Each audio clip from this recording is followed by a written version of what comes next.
Y bien, hemos tenido 8 incendios en los últimos meses, en los últimos 2 meses. Ya todo el mundo se está preguntando por qué hay tan alta concentración de incendios en tan poco tiempo. Yo, en todos mis años de vida, no recuerdo una situación como esta. Ahí ya empiezan a aparecer toda clase de teorías acerca de quién podría estar provocando estos incendios. Y para eso estamos entonces con una mesa muy interesante, integrada por Luis Caparrós, jefe del Gabinete de Asesores del Ministerio del Interior, y además responsable de un decreto legislativo que salió sobre el tema de los bomberos precisamente. Luego estamos con Romy Chan, abogada penalista, profesora de Derecho Penal en la Universidad Católica, con Arturo Yep, decano del Colegio de Arquitectos del Perú, y Martín de Acevedo, consultor en gestión municipal. Buenas noches, ¿cómo están? ¿Cómo les va? ¿Qué tal? Bueno, comencemos con este asunto de estos 8 incendios. Cada 2 o 3 días aparece un nuevo incendio. Yo no recuerdo haber jamás visto tantos incendios. ¿A qué se debe, hay alguna, en el Ministerio del Interior, por ejemplo, están trabajando alguna hipótesis o esto es una coincidencia, es una cosa fortuita? Para nosotros todavía es muy temprano para tener una hipótesis, digamos, sobre todos los incendios, porque inclusive en el último, ¿no?, en la Galería Nicolini, ni siquiera hemos podido entrar todavía con la policía a hacer verificaciones. En el de Mesa Redonda sí, y en otros ya se está haciendo, digamos, los exámenes criminalísticos para poder determinar las causas y eventualmente las responsabilidades, ¿no? Pero no manejamos algo. Algo que sí queda claro, Jaime, es que una constante, por lo menos 3 o 4 incendios de estas galerías, es descuido, ¿no? O sea, sea provocado o no provocado, todas las condiciones estaban dadas para que cualquier evento produjera un incendio, ¿no? Bueno, pero el incendio del Arcomar que ha sido en realidad antes de esto, tampoco se ha encontrado al responsable, digamos, la causa. ¿No? Sí, bueno, la investigación policial todavía sí, había una ampliación que ha hecho la fiscal. ¿Cómo la fiscal después de tantos meses? Todavía el fiscal a cargo de la investigación ampliado, acaba de ampliar, y ha pedido una ampliación de testado también a la policía que está saliendo la próxima semana porque ahí ha pedido nuevas manifestaciones, ¿no? El informe técnico ya salió, el informe técnico dice que no fue fortuito, que fue provocado, pero provocado no en el sentido de que haya un culpable, o sea, provocado también podría ser por negligencia, digamos, no necesariamente por dolo, ¿no? O sea, puede ser negligencia o dolo, o sea, que no fue natural, digamos, no fue, por ejemplo, un cortocircuito eléctrico, por ejemplo, ¿no?, que sería una cosa totalmente fortuita.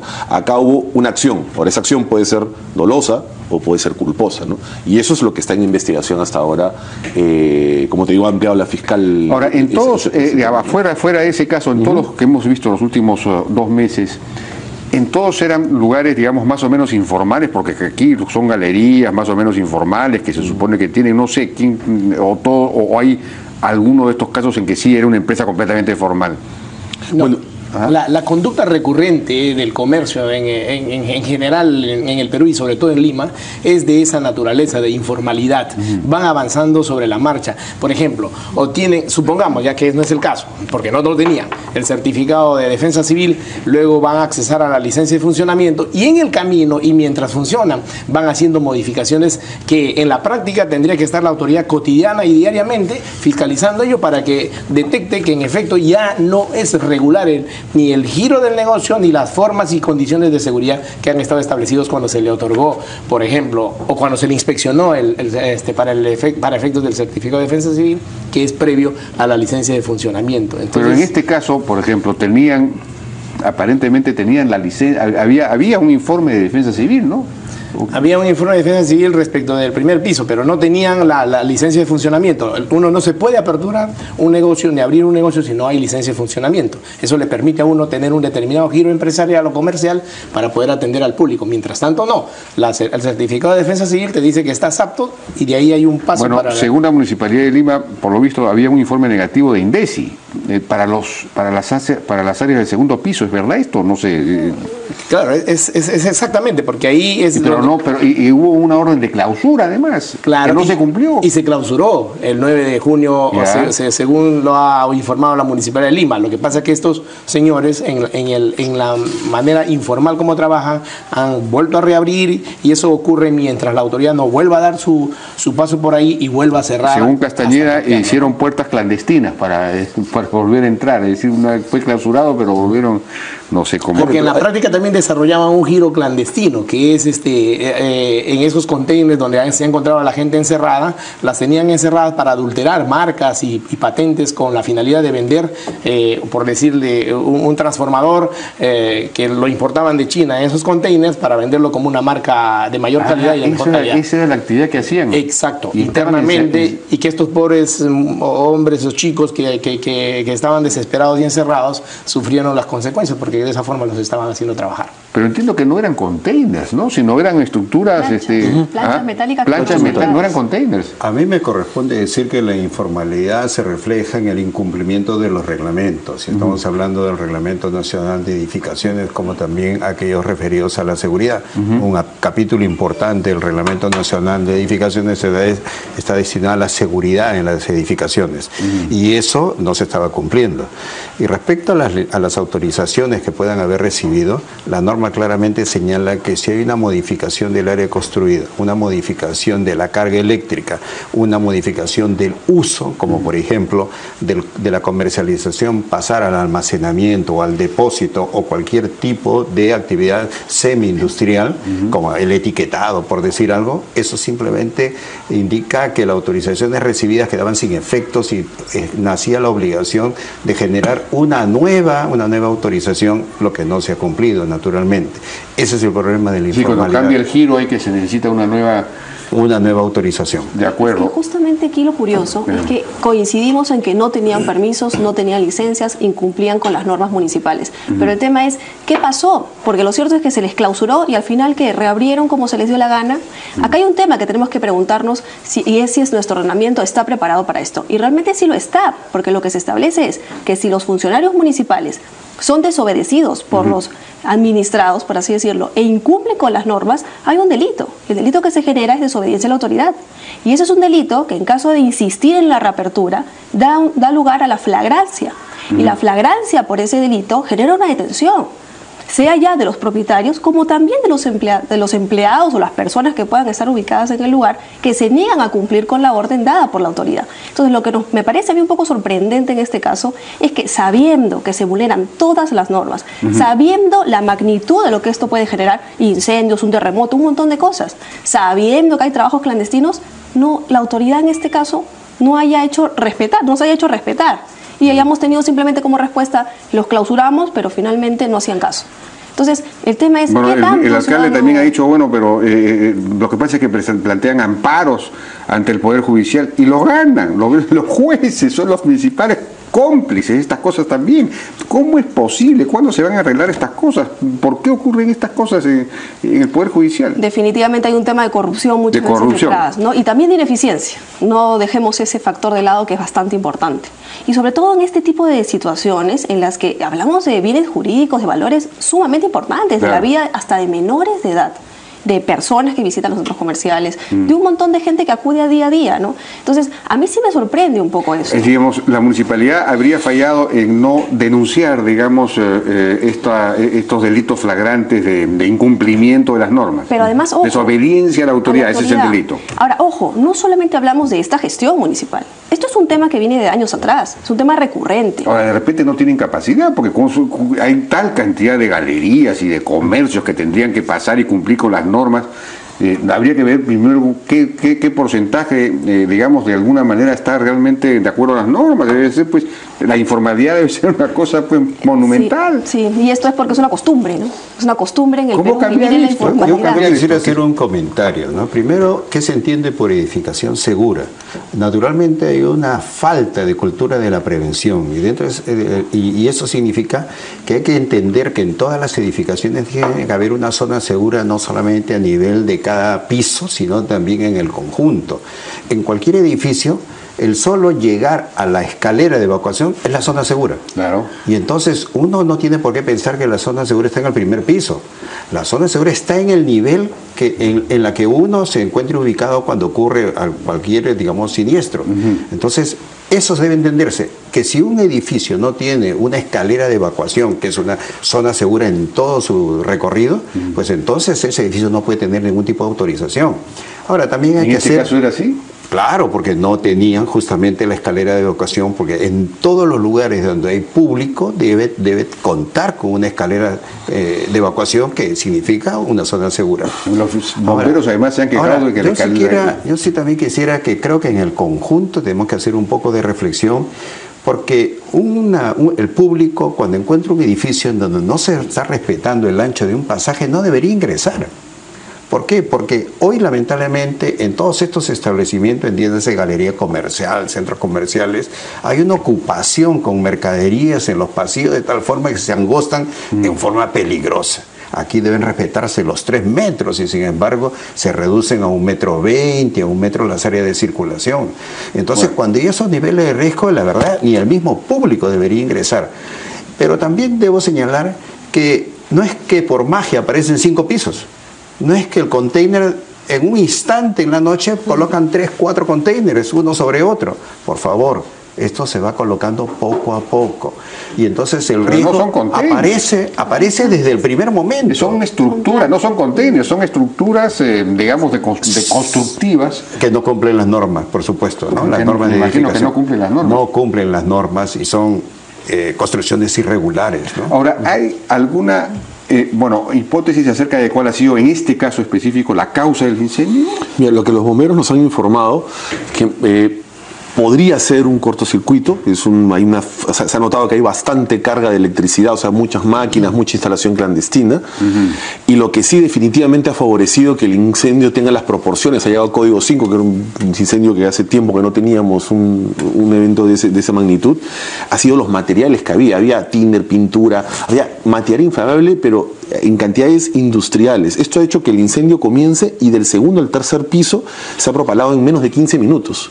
Por eso que ha tenido, digamos, la severidad que ha tenido, le ha costado tanto trabajo a los bomberos poder calmarlo, poder primero confinarlo, que no afecte los puestos que estaban cerca que felizmente lo lograron, que no afectaron otras viviendas, otros centros comerciales que estaban cerca, y segundo, luego apagarlo. Tanto así que hasta ahora pues hay focos, rebrotes, ¿no? Claro. Porque había demasiado material inflamable. O sea, no podemos tener la certeza de cuál ha sido la causa, pero sí por lo menos sabemos por qué ha sido tan fuerte, ha llegado Código 5, ¿no? El material que había ahí era demasiado y todo el segundo piso estaba al menos lleno de eso, ¿no? Bueno, tenemos que ir a unas pausas, si me permiten, y regresamos. Seguimos conversando con nuestros invitados acerca de este incendio de las Malvinas y en general estos incendios que se vienen produciendo cada vez con mayor frecuencia, de manera preocupante.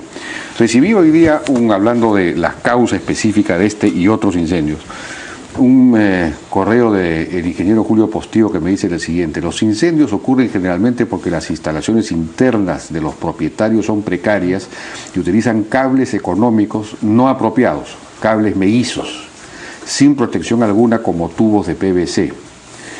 Como lo indica la ley de concesiones eléctricas, las empresas eléctricas concesionarias como del Norte, del Luz, del Sur, del Lima, deberían proceder de inmediato al corte del servicio, como lo indica el inciso C del artículo 90 de la ley de concesiones, que dice el artículo 90, los concesionarios podrán efectuar el corte inmediato del servicio sin necesidad de aviso previo cuando se ponga en peligro la seguridad de las personas o las propiedades por desperfecto de las instalaciones involucradas, estando ellas bajo la administración de la empresa o sean instalaciones internas de propiedad del usuario. Yo no sabía que existía esta disposición, es decir, el ELNOR en este caso sería responsable de haber identificado estas conexiones pues precarias que ponen en peligro y debería poder actuar cortando esto, pero eso no ocurre, no sé. Nadie sabía, yo no sabía esto. Es decir, la cantidad de responsables posibles que hay acá es enorme, ese es el problema. Cuando no hay muchos responsables, tampoco que nadie se hace responsable al final, ¿no? Claro, lo que pasa es que habría que ver si esa norma implica también un deber de fiscalización, ¿no? Porque la pregunta es cómo la empresa toma conocimiento. Claro. O sea, no creo que las empresas estén obligadas a ir a fiscalizar, ¿no? O sea, debe ser cuando toman conocimiento del evento. ¿Y quién los hace tomar conocimiento? Ahí es lo que hay que ver. O sea, la autoridad que sí. O sea, acá es lo que es quién tenía la atribución de fiscalizar. Es en realidad el punto medular, ¿no? La autoridad municipal, en efecto, lleva a cabo una inspección, en este caso por el tamaño del predio, que estimamos, creo que es 4.000 metros. A partir de los 500 metros cuadrados, viene una inspección de detalle. Esa inspección de detalle detecta este tipo de cables mellizos, la falta de extintores, los pasadizos angostos, la escalera que no tiene la medida que explicaba explicaba los 120 de ancho que explicaba el arquitecto Arturo Yep. Y todos estos, cuando se detectan todos estos, se le da un plazo para subsanar. Si no subsana en ese plazo, no pasa a la licencia de funcionamiento porque no tiene el certificado aprobado. Y entonces, supongamos que haya tenido la licencia de funcionamiento. Luego, lo que la autoridad también está facultada, la autoridad administrativa municipal, está facultada a hacer la verificación posterior. Es decir, con bastante frecuencia y recurrentemente debería estar haciendo esa fiscalización, pero no alcanza ni el presupuesto ni los hombres cuando hay aproximadamente 120.000 negocios solamente en el cercado de Lima que tendrían... 120.000 negocios que tendrían que tener... además de diferentes giros y naturalezas, ¿no? Giros empresariales, comerciales y de servicios. Entonces, eso genera un tema de que la autoridad, así como ha sido otorgada esta norma y que ahora, gracias a una gestión también de las municipalidades, se está volviendo a que ese certificado que se había vuelto indefinido se le haya recortado nuevamente a 2 años de duración, para que en efecto cada 2 años la autoridad municipal ahora sí vaya de todas maneras a verificar y ante el pedido o de oficio del usuario del servicio, del administrado, tenga la necesidad de verificar que en efecto esto no se ha estado cumpliendo y consecuentemente le retire la licencia si que la tuviera y lo clausure, como en este caso que no la tenía. Bueno, pero si usted mismo me dice que son 120.000 aproximadamente, evidentemente no tiene capacidad la municipalidad ni ninguna municipalidad para hacer estas verificaciones. Es decir, aquí hay un problema mayor. ¿Cómo resolvemos este problema? Un problema estructural donde te dan las leyes, pero no te facilitan luego la posibilidad de que presupuestalmente implementes y capacites personas. ¿Pero qué presupuesto se necesitaría pues para eso? No sé, hay que buscar algún método de participación de la ciudadanía. Yo no sé cómo se puede hacer, de fomento de denuncias. Habida cuenta la cantidad de incendios, esto se ha vuelto un tema de interés público, que rebasa la autoridad municipal. El gobierno nacional tiene que tomar conciencia de eso porque va a aprobar esta norma y va a volver nuevamente el certificado. No, pero independientemente de que las licencias se renueven cada 2 años, la municipalidad tiene la obligación de ir a verificar con cierta frecuencia. Cierto. Entonces, no importa cada cuánto tiempo se renueve, porque igualito con la renovación. El certificado de defensa civil. De hecho, porque la licencia es indefinida. De hecho, que se renueve la licencia cada 2 años, probablemente, viendo la crisis que hay de personal y presupuesto, como menciona el señor, sería peor, ¿no? Porque a la función fiscalizadora que debería tener la municipalidad constantemente, habría que agregarle que cada 2 años tiene que pasar por todo un expediente, inclusive de aquellos que sí cumplen, digamos, ¿no? Quizás habría que hablar bien si lo mejor es que más bien haya una fiscalización constante, que es mucho más corta que hacer todo un procedimiento nuevo para una nueva licencia, donde no solamente voy a agarrar a los que incumplen, sino también a los que sí cumplen. Es un motivo de coima, de pagar, claro. Es un peaje más. Y tendrían que pasar los 120.000, cuando en realidad a lo mejor el problema no son los 120.000, no son 100.000, 50.000, 30.000, 40.000, no lo sabemos. ¿Eso quién nos lo dice? La fiscalización. Y le pones la puntería a aquellos. Pues no creo que los 120.000 negociantes todos lo hagan mal, ¿no? O sea, sería bueno saber también un censo, ¿no? ¿Qué porcentaje de esos 120.000 realmente está cumpliendo? Habría que saber. Pero vale la pena señalar, porque tampoco no hay que confundir al público, que el certificado de licencia de funcionamiento es de plazo indeterminado. Lo que se vence es el certificado técnico de seguridad, el de inspección técnica de seguridad, ¿no? Ese es el que se vence cada 2 años. Y lo que es cierto es que en el proceso de evaluación, como llega una brigada constituida por varios profesionales, arquitectura, instalaciones eléctricas, seguridad, entonces hay una evaluación completa de la edificación y en cierta forma suple al fiscalizador, porque el fiscalizador solo no tendría la capacidad para evaluar toda esta infraestructura. O sea, sí es bueno que haya una renovación, pero lo que sí es cierto es que, por ejemplo, eso no se le puede exigir a los 120.000 cada 2 años, no tendría la capacidad de la municipalidad. Lo que tiene que haber tiene que separarse entre aquellos establecimientos a los que hay que pedirle un certificado de seguridad y renovarlo cada 2 años, como por ejemplo establecimientos donde hay afluencia de público o donde hay materiales que ponen en riesgo a la población. A ellos es necesario revisarlos. A los cines, a los teatros, hay que exigirle una revisión de su situación, de toda su instalación. Porque vale la pena, a propósito de lo que estábamos comentando de los conductores eléctricos, todos los materiales tienen un tiempo de vida útil. Y uno de los materiales que tiene menor vida útil en una edificación es el conductor eléctrico. Por eso lo que señalaba el señor Postillo. Es correcto. No, es correcto. Los conductores eléctricos tienen una cobertura plástica que se calcina con el tiempo, pierde su función y entonces hay pérdida eléctrica. Y eso tiene que cambiarse. Por lo menos cada 10 años debe haber un control técnico adecuado. Y aquellos que son conscientes, después de 10 años aproximadamente, hacen un cableo completo del sistema eléctrico. Esos cables ya no sirven simplemente. Pero no hay seriedad en el tema. Se cree que los materiales son para toda la vida. Y mire, no voy a exagerar, pero como estamos hablando de la cultura de prevención, una de las lecciones incluso en México respecto al sismo es que también hasta las estructuras de concreto tienen una vida útil mucho más largo, porque el principal problema de las fallas estructurales en México después del terremoto es que la humedad que pasa a través de los muros y llega hasta el acero va corroyendo el acero, y lamentablemente, nos guste o no nos guste, el acero al interior se va oxidando. Entonces se imaginan lo que está pasando con esas estructuras de concretos que no están debidamente construidas y hay una afectación por humedad. Dios mío, los problemas que han ocurrido en otros países no puede ocurrir acá. O sea, no nos engañemos, hay alguien que tiene que avisar de que no se puede seguir con la cultura y la informalidad en la construcción, ¿no? Ahora, ojo, no solamente hay un tema de fiscalización municipal, ¿no? También hemos apreciado que hay muchas personas que trabajan en situaciones totalmente inadecuadas, y prueba de eso son estas personas a las que dejaron encerradas con un candado por fuera, ¿no? Acá también hay un tema de fiscalización de parte del Ministerio de Trabajo. O sea, ¿qué está pasando ahí? ¿Cuáles son las condiciones de trabajo en las que realmente se someten a estas personas? Hablamos de un tema de trata de personas a nivel laboral, porque a mí me parece sorprendente que haya un chico de 15 años, se decía por ahí, que se está hablando de esclavitud. Exactamente. He escuchado la palabra esclavitud. Hay fines de explotación laboral. ¿Qué es lo que hay ahí detrás? O sea, no es nada más aquí, ya me parece un tema de fiscalización municipal que evite temas de incendios. Ha podido ser hoy es un incendio, pero ha podido ser un terremoto, ha podido ser cualquier cosa, y esas personas igual no hubieran podido salir. Y además hay, la municipalidad aparentemente va a denunciar penalmente al gerente, en fin, de esta empresa, la empresa que era propietaria de este local. Lo que pasa es que ahí también todos tenemos que ser conscientes que cuando administramos un local, ¿no?, tenemos una posición de garantía respecto de la salud de las personas y la vida de las personas que lo visiten.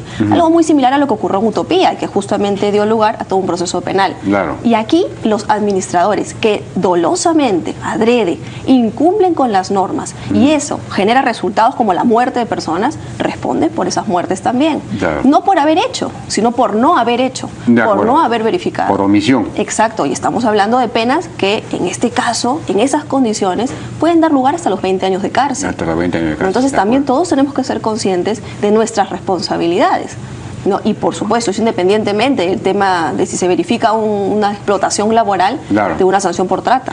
Bueno, tenemos que ir a una nueva pausa, ¿no? ¿Pausa? No estoy preguntando si hay pausa. Ah, sí, pausa y regresamos. Y bien, antes de entrar a las conclusiones, una última pregunta respecto al tema de los bomberos, porque este gobierno había un decreto legislativo para mejorar la situación de los bomberos y la organización. ¿Cuál es el estado exactamente? ¿Están pudiendo, enfrentar, están bajo tensión los bomberos ahora con tanto incendio? ¿Están pudiendo, enfrentar la situación de manera adecuada? Sí, mira, los bomberos han demostrado una gran capacidad de actuación. Recordando que son voluntarios, ya van teniendo 8 incendios, ayer han habido casi 400 bomberos involucrados y siguen trabajando, ahora más de 100 bomberos en este momento. El tema de la organización y de la ley está funcionando, la Intendencia ya está abasteciendo a los bomberos de acuerdo, acaban de aprobar hace muy poco su reglamento interno, ya como una organización cívica, sin responsabilidades estatales, que era lo que había antes. Por primera vez en muchos años, el comandante general de los bomberos es un bombero, no es un civil, y muy pronto están haciendo sus primeras elecciones, después de muchísimos años, además transparentes, eso es lo más interesante. No van a votar los 15 o 20 generales en actividad, que era como normalmente ha sido, sino que ahora van a votar todos los bomberos. O sea, como colegios electorales, cada compañía de bomberos bombero va a hacer una elección, van a tener un voto y ese voto va, o sea, a las centrales, van a ser 232 bomberos, muy probablemente con apoyo de la OMPE y de Transparencia. Es una cosa extraordinaria, ¿no? Porque los bomberos son voluntarios y sin embargo es una organización a la que la gente llama y no llama a la policía o no llama a otra. Es la institución más eficiente y no ganan un centavo. Sí, es una cosa extraordinaria. Muchas veces me preguntan, ¿pero no han pensado en pagarles a los bomberos? No. Y no, yo lo que decía es, primero convéncelos a ellos, porque ellos son los primeros que dicen, no, eso rompe la mística, ¿no? Lo que hay que hacer es apoyarlos e invertir. Ha habido mucho retraso, años en que no se ha invertido en muchos temas en bomberos, y yo creo que es el momento de hacerlo, hacer una planificación para este año, pero sobre todo para poner un presupuesto más importante para el siguiente, ¿no? Bien, resumamos ¿cuál sería su conclusión sobre todo esto, Martín? Tenemos 30 segundos. A través de la autoridad municipal, obviamente, inculcarle y persuadirles a los comerciantes que más vale la formalidad, siempre le va a valer más que lamentar las tragedias, por ejemplo, las del día de hoy. Y eso pasa porque haya una cultura de acudir ante la autoridad, someterse al trámite, sujetarse a ello, y la autoridad también hacer su parte, ¿no? La verificación previa, la verificación posterior, habida cuenta que, como en el caso de estas galerías comerciales, no solamente hay un certificado y una licencia por todo la galería, sino por cada uno de los stands y los comercios que tienen que pasar su defensa civil y su licencia de funcionamiento.